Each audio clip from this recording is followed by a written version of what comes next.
All right, Randy. So I've done by this time when they come into the podcast, I've done an introduction. So they've heard a little bit about you. They know you wrote the book. They know that I love the book. They know that there are some specific quotes in the book that I really appreciate. What I'm interested in is, to start things off, is this concept of mindful trading. And it seems to have its roots, or at least the taste of meditation. Is there a connection there? Yeah, there is a connection. In Zen Buddhism, they're taught. In Zen Buddhism, you were taught to be mindful of thought. You were taught to stand as witness and watch thought rise, have life, right, and recede, and you stay as witness, but you're still in stillness. From there, at the same time, in mindfulness, a lot of people throughout time have always been able to be aware of thought, and they begin to realize that they and their thinking are not the same. And then you go, well, who is this? And it's kind of like what Pink Floyd has a song, there's somebody in my head and right, it's not me. Yep. And Dark Side of the Moon, yep, greatest rock album of all time. Yep. And that's what you realize, that there are powerful forces living within mind. Well, let's talk more about that, because as I quiet my own mind with respect to trading or relationships or anything else for that matter, I do notice that, let's say the moment that I'm about to take a trade, and at the moment that the price is the best bargain that I could possibly get on Apple, for example, it looks the crummiest, and there's this voice in my head that's like, don't be an idiot, what are you doing, you know?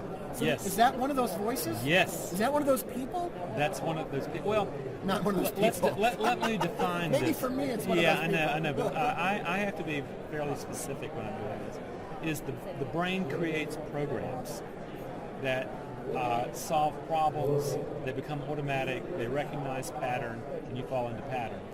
It just so happens that those programs are given voice in the mind. Okay. Because we're human beings. Sure.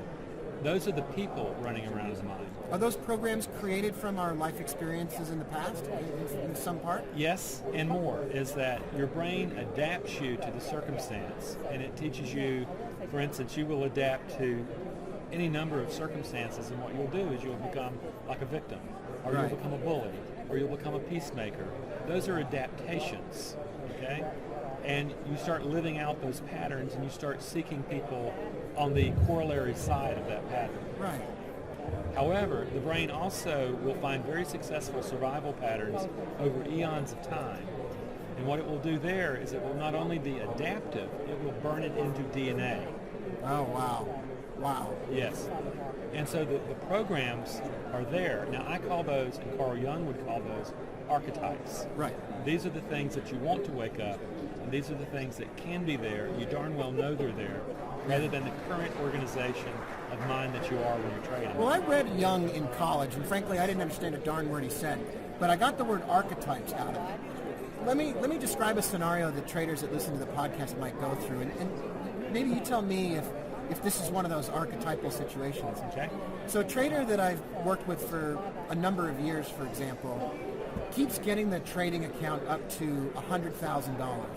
And every time they get right to the verge of $100,000, it's just self-sabotages. Yes. And I ask now, from an outsider looking in at that, they might say, well, they say, what's wrong with you? Or they say, what are you doing? Or why did you do that? Is there something underneath the surface going on that this trader might not be aware of even? Oh, most likely. We have these programs that the brain creates end up in the back of the mind. They're so familiar, and what the brain does is it takes anything familiar and it pushes it to back of mind. You don't see it's there. It's so familiar, it's like a fish doesn't know it's in water. Right. We don't know we're in air, but you take us and put us in the water, you take the fish into air, and all of a sudden, wow, are we aware of that? That's how these programs work. Yeah. And what you're talking about there is the money narrative. Yeah. I was actually working with a woman this morning, and what she discovered very clearly is that she grew up in a Norwegian family in North Dakota, and there were farmers, and everything was scarcity. Everything was scarcity. Oh, they never yeah, had enough right, money. right. She grew up in this soup. Right. And the brain adapts. Never having enough. Right, never having enough. Protecting what you have, the loss of one small thing is it's the struggle It's to the survive. floodgate that's going to open up everything. Now we're all going down the tubes. Right. Wow.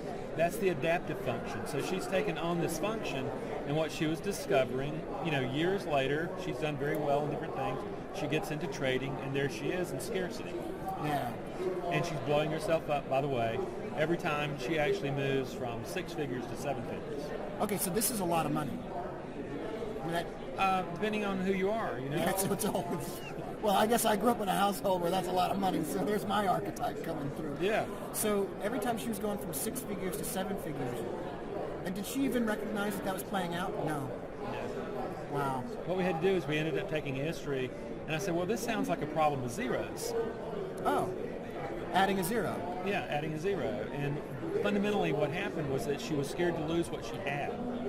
Steve Cohen of SAC Capital, who's probably now under investigation for some untoward behavior in the financial markets, but that's beside the point, famously, when interviewed by Jack Schwager for New Stock Market Wizards or whatever, said the most difficult thing to do is to teach a trader to trade a larger account.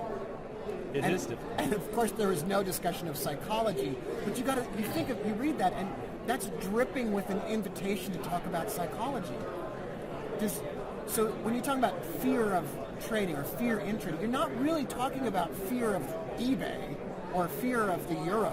You're talking about the fears that come from somewhere else deep inside. Yes. What about euphoria? Does that have any application as well? Oh, huge.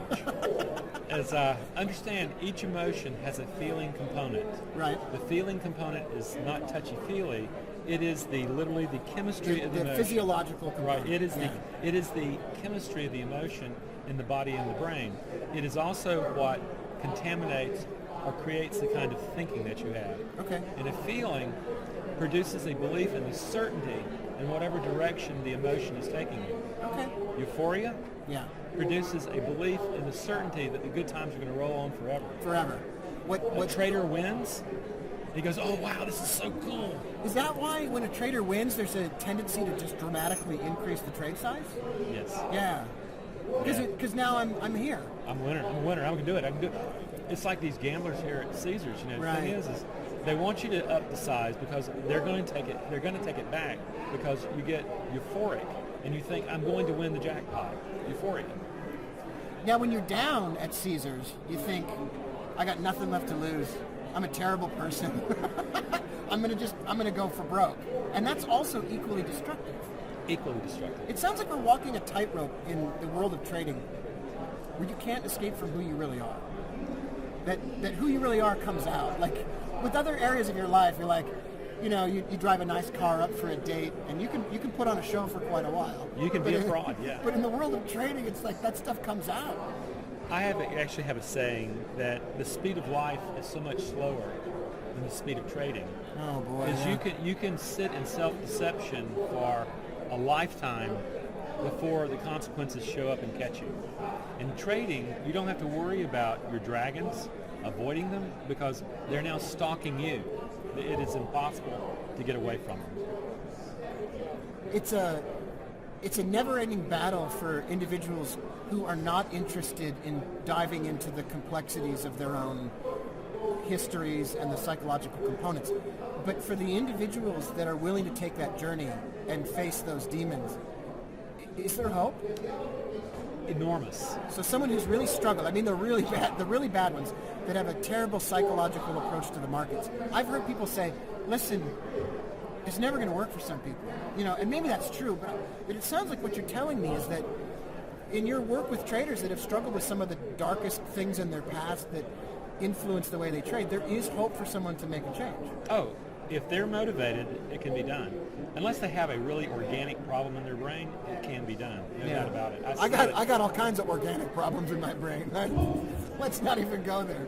But let's say that your book's Mindful Trading, and I've seen people at a show before I knew you, Randy. I've seen people at a show come up to me I've seen them come up to you, and they've got a dog-eared, underlined copy of this book.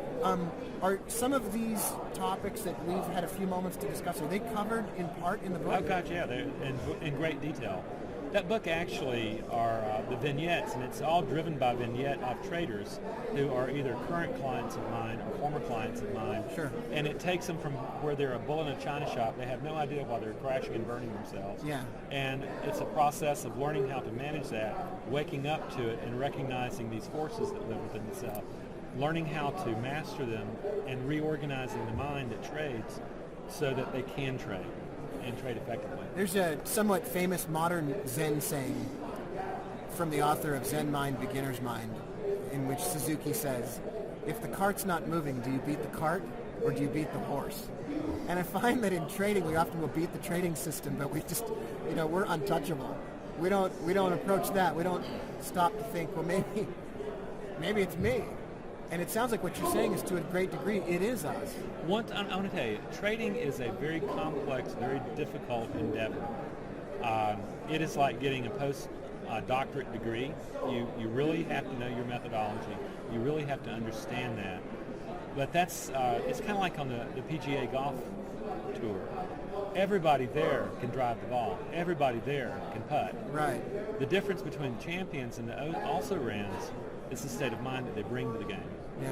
And same thing occurs in trading. Yeah. Or the heart medication that they've been taking. You read about that? No, I haven't heard of that. There's a story out recently that the PGA pros have been prohibited from taking certain heart medications because they have a calming effect on the physiology of the body. And so there's a few of them in particular that have been prohibited from taking these medications because what it's done is it's calmed their nerves in difficult pressurized moments, and no one knew that's what was going on. And I've had friends over the years who were traders that relied on Adderall or Concerta or essentially adult Ritalin to stay concentrated. And I don't even think that's just gaming the system or whatever. I think it's destructive to avoid some of the deeper issues that are going on. It's a cover-up on the... Oh, I would say it's highly destructive, not on the physiological level, but I also don't believe that's the kind of mind you want to bring to trading. Right. When you take a look at the mind, a peak performance mind for trading, say, versus American football. Mm-hmm. American football, what you want is high levels of euphoria, high levels of energy, right. high levels of adrenaline. What you want to be able to do is you want to conquer stuff. Yeah. Okay? In trading, if you get that arousal going, it's going to kill you. Yeah. Trading is much more akin to chess or to bridge. There is not physical activity. You do not want to crank it's the all body cerebral, up. Yeah. It's all, think about how much exercise a trader's really doing. It's pressing a button. It's pushing a button. If you even do that now, right. And it's all mind. And so if you're going to do something that's really cognitive, you want very low arousal rates. I promise you, an amphetamine is going to crank arousal rates up. Yeah, I've never been accused of having low arousal rates. No, I bet not. Randy, it is a pleasure to talk to you. And where can people get more information, get the book, download the materials? You've got some guided meditation programs. You've got some things on your website. Can you give the website to us right now? Sure. It's www.tradersstateofmind.com, and it's all one word, and that's 2 S's in the Traders State. Well, we'll put a link on the show notes for the Traders Podcast. You've been a great guest. This has been episode 102. My guest is Randy Howell. Thanks, Randy. You bet.